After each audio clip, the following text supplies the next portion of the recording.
Overall, there's a sense of vulnerability and intimacy in my practice, in which remnants of memory, sympathy to the human psyche, and thematics of the feminine are seen and felt. My art making is also driven by this inclination towards the tactile. So the phenomenology of the work, or how it's encountered, is something that I do take into account. Usually the dynamics of intimacy in my works are rooted in personal experiences or observations, or I try to facilitate a sense of intimacy with the work. Art is a way for me to process my experiences. I find that there's this certain consciousness or a further expanding of consciousness when I'm fully immersed in the process of creating something. With this particular show, I was looking for or trying to form this sense of calm and tranquility. There are things that are difficult to verbally articulate, so art is something that can bring that feeling across. So the show started with these blue crystals that I started collecting last year. The blue lace agate that you see in the show was one of the stones that I took a series of photographs of. I kept gravitating towards soft shades of blues, as well as these readings on blue.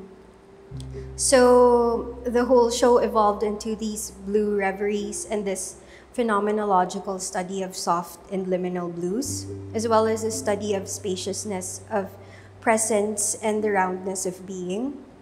The project became a breather for me as well. The whole process called for me to make time to find quietness and respite.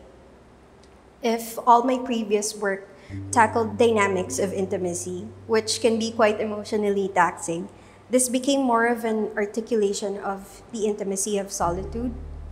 It goes beyond the surface level of blue and turned into what blue feels like, or these blue gestures, or even a blue scent. So the lenticular prints were actually images of the sky during dawn and dusk that I collected over a couple of months. I wanted to capture the sense of a blue sky that moves like an awakening.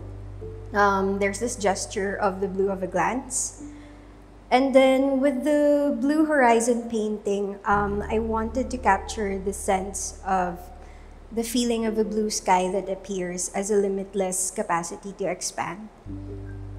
As for the scent that I wanted to create, the question that was floating in my mind when I was thinking of what a blue scent smelled like, I was thinking of this question like, ano ang halimuyak ng pagtatagpo ng mukhang liwayway at takip silim?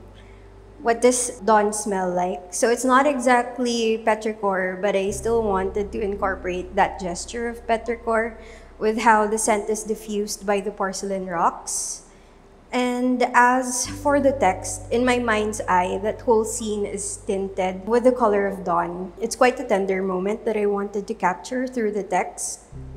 And with the porcelain rocks that I hand-built, it sort of made more sense to create these imperfect forms of roundness, because being is never fixed and it's always becoming.